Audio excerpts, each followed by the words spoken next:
रेतीसारख्या संवेदनशील विषयात एक पोलीस अधीक्षक रिपोर्ट करतो, हे डिसिप्लिन आहे? हा राकेश जाधव नावाचा अधिकारी बाहेर येऊन आपल्या सहकारी अधिकाऱ्यांना सांगतो, मेरा कोई बाग बाका नहीं कर सकता, कोई बाग बाका नहीं कर सकता।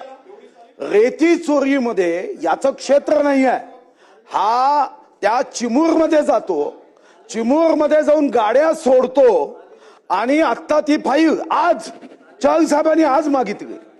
मंत्री महोदय, कुणाची बाजू घेतोय आपण? अरे वाळूचे कनरगडता पहिले तेल निघे, आता नोटाचे बंडल निघतात। तुम्ही या एसडीपीओला वाचवण्यासाठी तुम्ही त्या डिसिप्लिनरी ऍक्शन करता? काही तर मन आपल्याला आहे की नाही? आपण काय पत्थर के सनम झालोय? तुम्ही आता त्यांना निलंबित करा। त्यांना वाचवण्यासाठी डीजी ऑफिस मध्ये यंत्रणा आहे। मी स्वतः डीजीला भेटलो, डीजीनी 4दा फोन केले, फाईल निघत नव्हती। 4दा मी प्रत्यक्षात स्वतः भेटलो। अशा डीजी मॅडम असेल तर मला म्हणे मैं क्या कर सकती हूं। खरंच आहे। कुठे गेला महाराष्ट्र? अध्यक्ष महाराज, अपेक्षा ही आहे, तुमच्या जिल्ह्याचा मी पालकमंत्री राहिलो आहे, कधीतरी जाण ठेवा। तुम्ही आता त्यांना निलंबित करा आणि निलंबित करून फक्त ही डिसिप्लिनरी ऍक्शन नाही, त्याची एसीबीची चौकशी करा। नागपूर एसीबीला प्रकरण द्या आणि त्याची बाकी माहिती व्यक्तिगत मी तुम्हाला देतो। तुम्ही एसीबीची चौकशी आणि त्याचं निलंबन।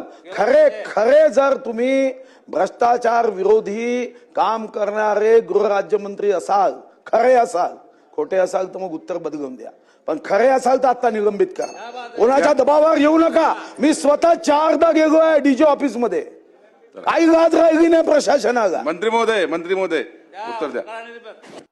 ज्येष्ठ सदस्य सन्मान्य सुधीरभाऊ मुनगंटीवार यांनी सांगितलेली परिस्थिती, सांगितलेली घटना आणि केलेली मागणी ही निश्चितच अतिशय जबाबदार पद्धतीने आपण ही मागणी केलेली आहे।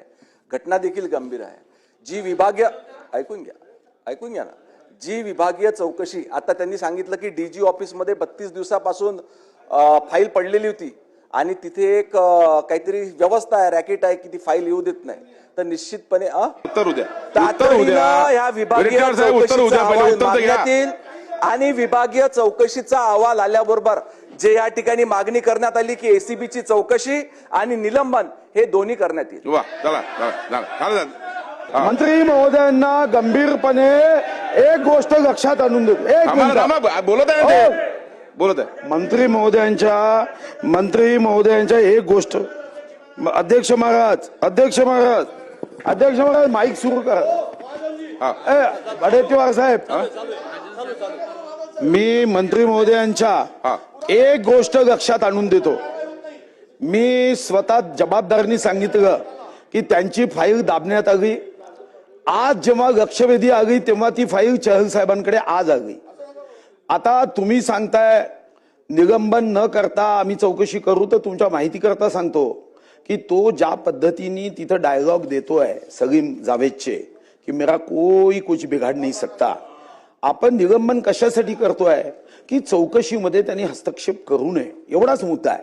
निलंबन म्हणजे शिक्षा नाही, एवढी जी काही सामान्य ज्ञान आहे, जनरल नॉलेज आहे, ते आमच्या इकडे आहे। म्हणजे कोण बनेगा करोडपती मध्ये प्रश्न विचारला तर आम्ही सांगतो निलंबन ही शिक्षा नाही आहे म्हणून, पण आपल्याला विनंती आहे की हे सामान्य ज्ञान सरकारला आहे का की निलंबन म्हणजे शिक्षा नव्हे। निलंबन करण्याचं उद्दिष्ट जेव्हा या संदर्भातलं परिपत्रक काढलं गेलं तेव्हा कोणत्याही चौकशीवर त्याचा अनुकूल प्रतिकूल परिणाम त्यांनी करू नये म्हणून त्याचं निलंबन आहे। निलंबन म्हणजे शिक्षा कोण म्हणताय? तुम्ही आता निलंबन करा, त्या चौकशीवर कोणताही अनुकूल प्रतिकूल परिणाम होणार नाही।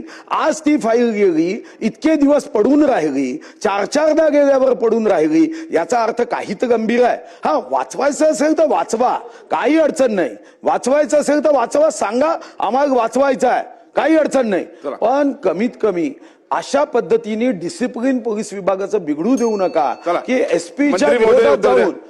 अध्यक्ष महाराज बोलू द्या ना, बोललेत ना आपण, बोलू द्या ना, गंभीर विषय आहे। हो मांडला ना आपण ताबडतोब निलंबन करावं ही मंत्री महोदयांना हात जोडून आग्रही मागणी आहे।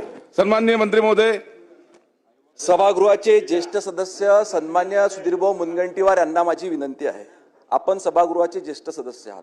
निश्चितच सरकारवर कोणाचाही दबाव नाही, कारण ह्या देशाचं नेतृत्व सन्मान्य पंतप्रधान नरेंद्रभाई मोदी करतात आणि राज्यामध्ये हा गृह विभाग सन्मान्य मुख्यमंत्री देवेंद्र फडणवीस साहेबांच्या नेतृत्वात अतिशय भक्कमपणे चांगलं काम पारदर्शक पद्धतीने या ठिकाणी करतो. कुठल्याही दोषी व्यक्तीला लपविण्याचा सरकारचा कुठलाही उद्देश त्या ठिकाणी नाही आहे. परंतु आपली जी प्रक्रिया आहे, मी आपण सांगितली आपली जी कार्यपद्धती आहे, त्या कार्यपद्धतीत विभागीय चौकशीचा अहवाल येणाऱ्या आठवड्यात मागून, ह्याच येणाऱ्या आठवड्यामध्ये मागून तात्काळ निलंबन आणि एसीबीची चौकशी आपण जे सांगितली ते करणार आहोत.